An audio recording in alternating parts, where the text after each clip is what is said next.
Jadi menurut gue harga 65 juta plus 5 juta add-ons itu worth it ya, termasuk affordable untuk pemain kayak Bryan Mbeumo.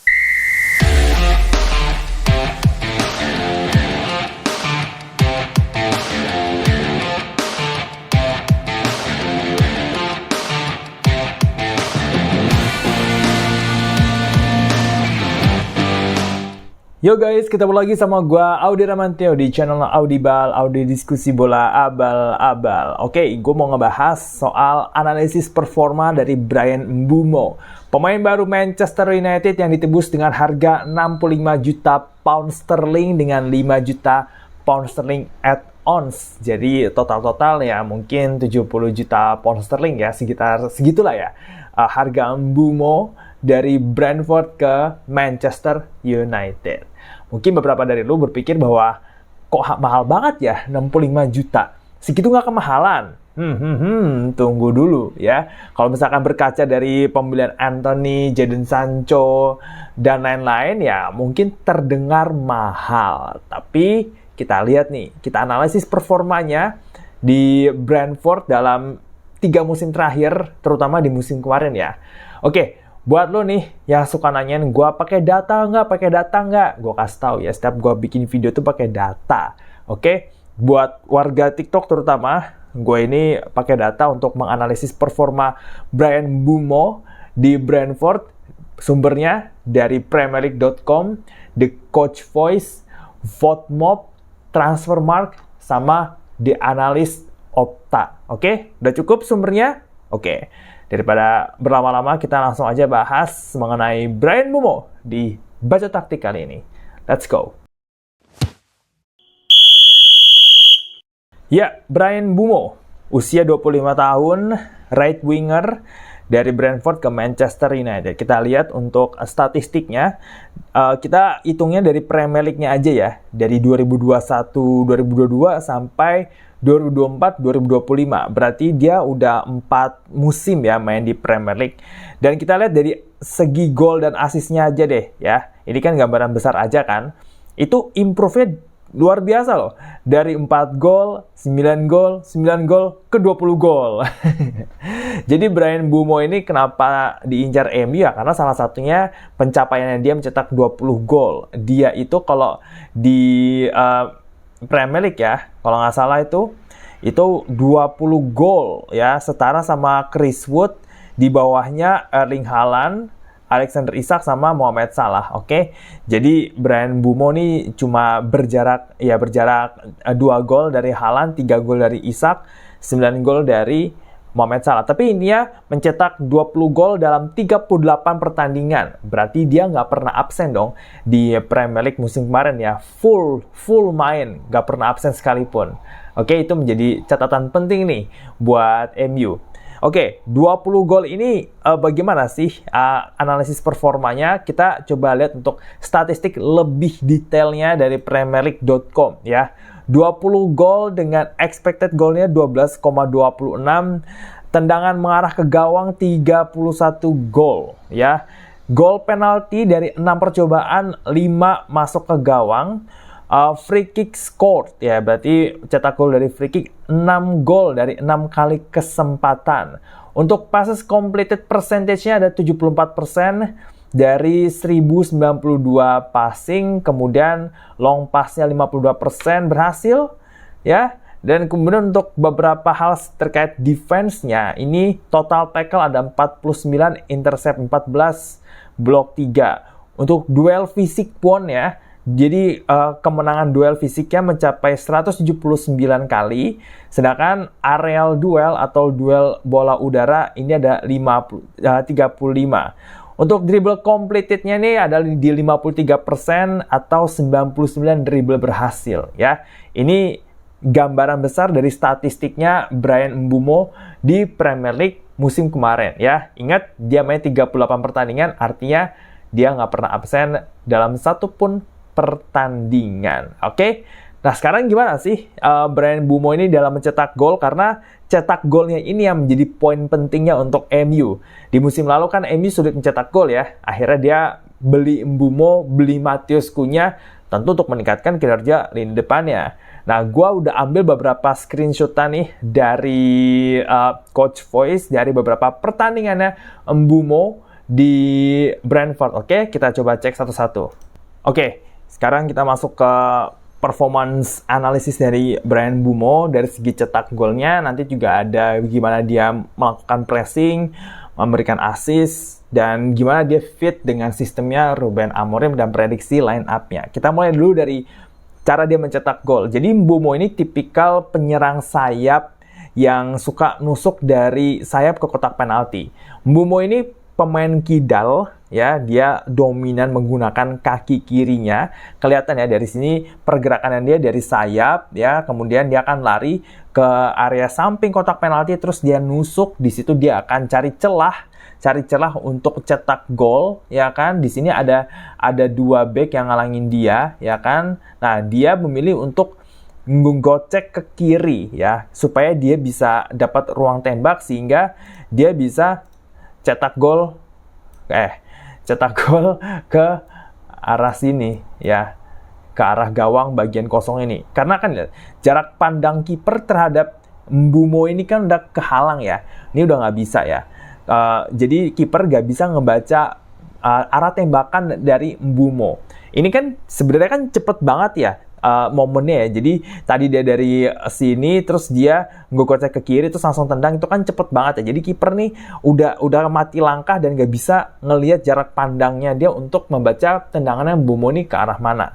Oke, itu tipikalnya si Mbeumo kalau cetak gol dari sayap. Sekarang kita masuk ke selanjutnya nih, yaitu adalah bagaimana Mbeumo juga sering banget mencari celah di dalam kotak penalti di pertahanan lawan, ya. Lihat, di sini ada dua back yang sejajar. Kalau dia terlalu ke sini kan nanti offside, ya. Jadi dia tunggu timing yang tepat untuk bergerak sambil dia mencoba untuk mengecoh lawan, ya. Jadi dia sebenarnya udah ditempel ketat nih sama back Wolves yang ini kan. Cuma dia nungguin rekan setimnya untuk nusuk lagi ke sini atau cari timing yang tepat untuk bisa menerima operan temennya dengan sempurna. Dan hasilnya adalah, nah, dia lepas dari penjagaan dan untungnya ini nggak kena offside, ya, karena dia berdirinya badannya dia agak lebih ke belakangnya si Mbeumo, jadi nggak offside. Di sini dia terima bola yang arahnya ini kan bola nanti ke arah sini. Mbeumo ini udah dalam penjagaan bebas, nggak dijaga siapa-siapa. Dia bisa ambil bola itu di depan gawang dan itu udah kayak 99% itu gol, oke? Kemudian kita lihat lagi bagaimana cara dia mencari celah di pertahanan lawan. Kembali lagi, duetnya dia sama Yoane Wissa musim lalu itu memang luar biasa banget, ya. Karena dia dari sayap dia bisa langsung nusuk ke dalam, ya. Dia bisa nusuk ke dalam dan mendapatkan bola dari Yoane Wissa di sini. Dan lihat, dua back ini udah kehilangan langkah untuk menghentikan Mbeumo. Karena Mbeumo itu akan lari ke sini sendirian, membawa bola langsung ke kotak penalti dan cetak gol. Ya, ini menjadi salah satu keunggulan dari Mbeumo. Oke, sebelum gue masuk ke gambar selanjutnya, gue mau ngasih lihat dulu statistiknya Mbeumo dari segi dribble. Oke, kita lihat Mbeumo dari segi dribbling, ya. Dari expected goal-nya dulu kan. Ini 7,5, ya, plus 7,5 menjadi pemain dengan expected non-penalty goal tertinggi di Premier League, ya. Jadi ini di atasnya Matheus Cunha, Chris Wood, Alex Iwobi, Jarrod Bowen. Oke. Ini merupakan angka yang cukup fantastis buat Mbeumo itu sendiri. Dia ternyata nggak harus lewat penalti untuk cetak gol. Jadi dia lebih banyak menggunakan open play ketimbang cetak gol dari penalti. Kemudian yang paling penting di sini juga selain expect assist, nah ini dia nih, ya, ball carrying-nya Mbeumo di 2024-2025. Karena keunggulan dari Mbeumo itu adalah kecepatan, dribble, cutting inside, dan gol dari kaki kiri dengan tendangan melengkung yang tadi yang gue contohin di gambar pertama. Kita lihat ball carries-nya dia. Nah, ini gue kasih tahu sedikit, ya.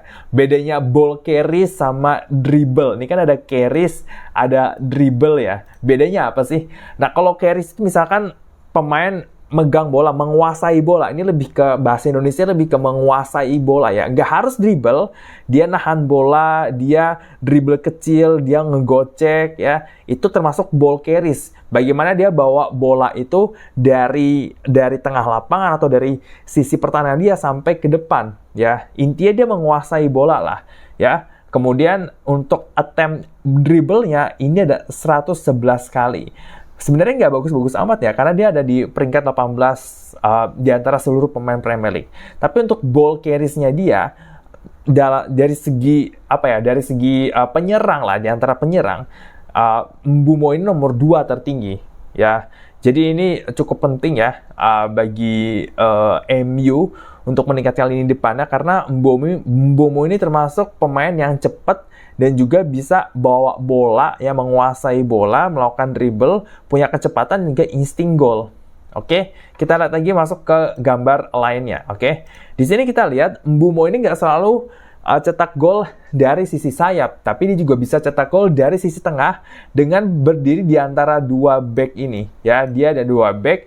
Dia di sini tengah-tengahnya nih, ya, dia di tengah-tengahnya untuk dapetin bola terobosan ya, atau terupas dari rekan-rekannya. Mbeumo ini bisa ngejar bolanya gitu kan, dan hebatnya lagi dia itu jarang terperangkap offside ya. Jadi Mbeumo ini termasuk pemain yang jarang kena offside di antara seluruh pemain Premier League loh. Ya, ini menjadi satu keunggulan yang penting banget untuk MU, karena Mbeumo ini bukan cuma pemain sayap yang ngendok di sayap aja, tapi dia juga bisa masuk ke tengah, dia bisa cetak gol lewat tengah. Dan yang lebih hebatnya lagi apa? Mbeumo bukan cuma lari dari tengah, dia bisa ya mengurangi kecepatannya, menyesuaikan bolanya kapan datang, mengurangi pace-nya untuk dapetin bola dengan posisi yang sempurna dan tidak offside. Sehingga dia bisa dapat posisi yang bagus untuk cetak gol. Dan terlebih lagi, Mbeumo bukan tipe pemain kidal yang selalu mengandalkan kaki kirinya untuk cetak gol. Di momen ini, udah dia bawa bola tadi dari luar kotak penalti, membelah pertahanan lawan, dan dia cetak gol lewat kaki kanannya. Dari kaki kanannya. Padahal dia pemain kidal. Artinya apa? Mbeumo termasuk pemain yang fleksibel. Bisa cetak gol lewat kaki kiri, bisa cetak gol lewat kaki kanan, bisa cetak gol one on one lawan kiper. Karena ini kan one on one ya. Lihat, dia nggak dribble bola sampai benar-benar deket banget sama kipernya. Ya, ada jarak antara dia dengan kiper, sehingga dia bisa menempatkan bola di posisi yang kira-kira sulit ditebak oleh kiper, ya kan? Kan dia bisa aja dia nendang bolanya ke sini, ya, atau lambung ke atas, atau ke sini, atau lambung ke atas, bisa aja kan? Tapi dia memilih ke yang ini nih, dia milih ke sini nih di momen ini, ya. Selalu mengincar pojok gawang, ya, karena kalau udah ngincar pojok gawang itu sulit dijangkau sama kiper gitu. Ya, jadi ini salah satu keistimewaan dari Bryan Mbeumo. Dia pemain kidal yang fleksibel, nggak selalu mengandalkan kaki kirinya terus-terusan untuk cetak gol, tapi dia juga bisa menggunakan kaki kanannya dengan tembakan yang akurat, keras, placement yang bagus sehingga kiper sulit menjangkau bolanya. Kita lihat lagi untuk momen yang lain. Oke. Ini dia Bryan Mbeumo ketika memberikan assist. Kebetulan ini lawannya MU ya. By the way, MU kalah 2-1 di pertandingan ini. Nggak tahu kalah 2-1 atau berapa ya. Pokoknya MU kalah aja di pertandingan ini. Anyway, lihat di sini dia tahu bahwa ada 3 temennya nih, ya, ada 3 temennya. Ini Wissa, ini Kevin Schade, ini Mikkel Damsgaard. Oke. Nah, tahu kalau bahwa dia mendapatkan posisi yang cukup sulit untuk cetak gol karena dia nggak bisa maksa juga. Ada 2 pemain MU yang jagain dia, ya, Eriksen sama nomor 41 tuh siapa ya? Lupa lagi gua. Ugarte apa? Lupa. Oke. Dia milih crossing ke sini, dan crossingannya dia itu ditangkap sama Kevin Schade dengan sundulannya, ya. Di sini Altay Bayindir, ini kipernya Altay Bayindir loh. Dia ada di tiang dekat. Sedangkan Kevin Schade lari ke tiang jauh. Sehingga bola ini kalau disundul, Altay Bayindir udah nggak dapet posisi lagi untuk menahan bola itu. Di sini pentingnya Mbeumo bisa ngelihat pemain nih mana yang akan dia crossing. Karena dia memang benar-benar ngincar Kevin Schade. Bukan asal crossing, tunggu siapa yang dapat, ya udah gol gitu kan. Karena dia benar-benar ngincar Kevin Schade. Bukan ngincar Yoane Wissa ataupun Mikkel Damsgaard. Ya, ini pentingnya pemain sayap ya, bukan cuma asal crossing aja, tapi tahu ke siapa dia crossingnya, timing yang tepat, terutama di space yang cukup kecil seperti ini. Nah, ini penting ya, buat Mbeumo nanti kerjasama sama Matheus Cunha ataupun sama Højlund atau sama Zirkzee ya. Jadi dia bisa menjadi pemain sayap yang juga aktif memberikan umpan-umpan silang bahkan di space yang cukup kecil. Nah, bagaimana dengan performa dia dalam melakukan pressing? Oke, ini tar dulu. Pressing dulu deh. Nah, lihat, ini pergerakan Mbeumo waktu off position ya.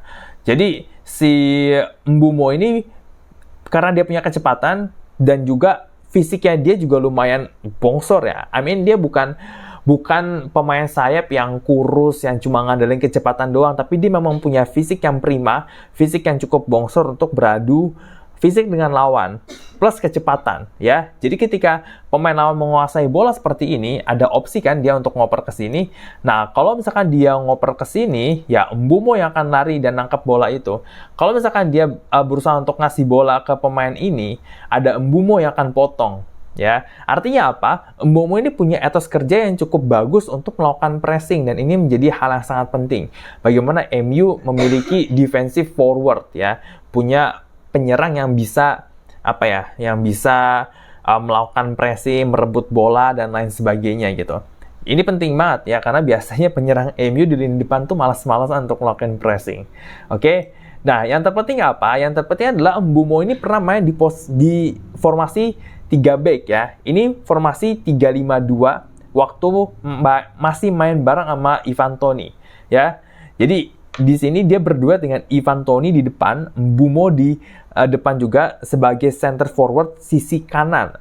Ivan Toney center forward sisi kiri ya dengan formasi 3-5-2 ya. Artinya apa? Di MU kan Ruben Amorim pasti akan menggunakan sistem 3 back ya, entah itu 3-4-3, 3-5-2, 3-4-2-1, 3-4-1-2 ya, dengan segala variasinya, intinya 3 back. Nah, Mbeumo ini termasuk pemain yang biasa bermain dalam sistem 3 back seperti halnya Cunha. Jadi Matheus Cunha juga sering main 3 back di Wolves ya. Nah, Mbeumo juga sering main 3 back di Brentford, terutama waktu masih main bareng Toney. Bahkan waktu main sama Yoane Wissa di depan juga dia berapa kali duet sama Wissa sebagai center forward, tapi dia lebih melebar ke kanan gitu. Sedangkan Wissa lebih ke kiri. Ini pentingnya nih, karena kalau dengan begini, kita bisa ngeliat nih, ya, Mbeumo ini di posisi seperti apa. Ini prediksi line up di MU, oke? Dimana kalau menggunakan sistem tadi, ya, 3-5-2, gua rasa Mbeumo ini akan cocok untuk main di center forward bagian kanan, Matheus Cunha di center forward bagian kiri. Kenapa di sini gua naro Ugarte ya sebagai salah satu dari 3 gelandang di tengah ini? Karena dalam praktiknya ini bisa menjadi variasi Bruno Fernandes maju ke depan sebagai penyerang nomor 10 di belakang 2 striker, Casemiro sama Ugarte yang jaga lini tengah. Ya, ini penting banget ya. Apalagi kalau misalkan Amad Diallo masuk ya. Nah, Mazraoui ini kenapa gua memilih Mazraoui di sisi kanan? Supaya saat Amad Diallo ini maju, yang melebar, membantu Mbeumo, Mazraoui ini bisa ada di mengcover bagian kanannya. Dorgu akan mengcover area kiri. Di sini Casemiro, Ugarte, De Ligt, sama Lisandro Martinez ini bisa mengcover bagian tengahnya. Atau bahkan Mazraoui bisa bantu untuk membantu defense barengan sama Ugarte dan Casemiro ya. Dalam praktiknya seperti itu. Atau bisa juga ganti formasi lebih ini kan jadi berapa nih? Jadi 3-4-1-2 ya kan. Mbeumo tetap ada di depan, Matheus Cunha di depan, atau bisa aja kan Bruno ke kiri, Mbeumo agak ke belakang, Matheus Cunha yang tengah. Ya, ini bisa jadi variasi yang seperti inilah ya. Atau bahkan dia bisa bergantian dengan Amad Diallo yang masuk, Mbeumo yang melebar. Jadi ini saling cover-mengcover gitu loh. Amad Diallo dengan Bryan Mbeumo. Gue prediksi serangan MU ini akan banyak digunakan dari sisi sayap kanan, menggunakan kecepatan Amad Diallo dan Bryan Mbeumo, termasuk bagaimana cara mereka membongkar pertahanan lawan dengan kecepatan dan crossing-crossingnya. Apalagi Mbeumo nih punya insting cetak gol, begitu juga dengan Amad Diallo, punya killer insting juga kan Amad Diallo. Nah, itulah kenapa gue naruh Amad Diallo di kanan. Dengan memiliki dua pemain kidal di sisi kanan, tentu kekuatan MU dari sisi sayap kanannya ini bakal kuat banget ya. Nah, untuk sisi sayap kirinya, ini bisa menggunakan visi permainannya Bruno Fernandes, atau dia bisa tukeran nih. Bruno Fernandes jadi false nine, Matheus Cunha yang lebih melebar, barengan sama Dorgu ya. Cuma gini, gue lebih milih kalau misalkan MU mau beli wingback kiri baru dibandingin makin Dorgu atau Diogo Dalot ya, please deh. Cari coba back kiri atau wingback kiri gitu yang mumpuni lah, yang punya crossing bagus, yang punya kecepatan, yang bisa punya etos kerja, naik turunnya cepet ya. Ini penting banget MU untuk beli wingback kiri baru, karena mereka nggak bisa rely on dengan Patrick Dorgu. Kita udah lihat performanya kayak apa kemarin, biasa aja, cenderung mediocre, apalagi Diogo Dalot, lebih mediocre lagi itu. Oke? Nah, untuk kiper, posisi kiper, gue berharap ada kiper baru ya MU ya. Masa sih mau pakai Onana terus-terusan, mau sampai kapan? Malah dia cedera lagi. Ini waktunya yang tepat untuk MU beli kiper baru ya. Kalau nggak beli kiper baru, ya udah, selamat berjuang aja dengan Onana dan Bayindir di musim depan gitu kan ya. Tapi kalau bisa dia beli kiper baru ya kan. Nah, kemudian kita lihat lagi statistiknya si Bryan Mbeumo ini ya. Untuk expected assist-nya dia ada nomor 1 di 2024-2025 dengan big chance created-nya 17. Peringkat 4 di antara seluruh pemain Premier League, dan successful open play crosses-nya ada di angka 23 atau nomor 9 di Premier League. Tapi yang paling penting adalah big chance created-nya nih ya. Bagaimana dia aktif dalam menciptakan peluang-peluang besar untuk cetak gol. Nah, ini penting banget ya untuk MU bisa memanfaatkan Mbeumo punya bagaimana dia bisa menciptakan peluang, insting cetak gol, kecepatannya, kekuatan kaki kirinya, fleksibilitasnya. Ini gimana MU nanti akan pakai Bryan Mbeumo. Jadi, untuk analisis dari Bryan Mbeumo ini, sebenarnya kalau ditanya harganya 65 juta atau kemahalan, nggak mahal-mahal amat. Kenapa? Karena kalau dibandingin pemain-pemain MU lain yang dibeli dari luar Premier League, Anthony, Jadon Sancho, siapa lagi sih? Højlund, itu rata-rata mereka tuh dari segi golnya aja itu nggak sebanyak Mbeumo di Premier League ya. Mbeumo tuh 2024-2025 tadi kan 20 gol dalam 38 pertandingan. Sedangkan Sancho, Anthony, Højlund di klub sebelum MU nggak sampai segitu golnya. Mungkin Sancho banyak tapi bisa diperdebatkan karena dia tidak Premier League proven ya kan. Dia bagus main di Bundesliga dan gue rasa dia lebih bagus main di liga-liga ya kayak begitu, modelannya kayak Bundesliga atau Serie A, karena dia akan dapat banyak space untuk berkreasi. Sedangkan di Premier League tuh enggak. Nah, terkait tentang ruang bebas untuk berkreasi, Mbeumo ini termasuk pemain yang bisa memanfaatkan celah-celah kecil, celah-celah sempit untuk cetak gol ataupun ngasih crossing seperti yang tadi gue jabarkan. Nah, ini penting banget nih untuk MU bisa punya penyerang sayap yang bukan cuma cepet doang, tapi dia juga bisa cari celahnya sendiri, ruang sendiri untuk cetak gol atau ngasih assist. Ngelihat lawannya, ngeliat temennya tuh ada di mana, posisi back lawannya tuh kayak apa, dan berkoordinasi dengan pemain depannya. Karena Mbeumo ini bisa duet sama Yoane Wissa, bisa duet juga sama Ivan Toney, so kenapa dia nggak bisa duet sama Matheus Cunha atau Joshua Zirkzee? Peluang itu tuh ada. Jadi menurut gue harga 65 juta plus 5 juta add-ons itu worth it ya. Termasuk affordable untuk pemain kayak Bryan Mbeumo. Oke, 20 gol dalam 38 pertandingan.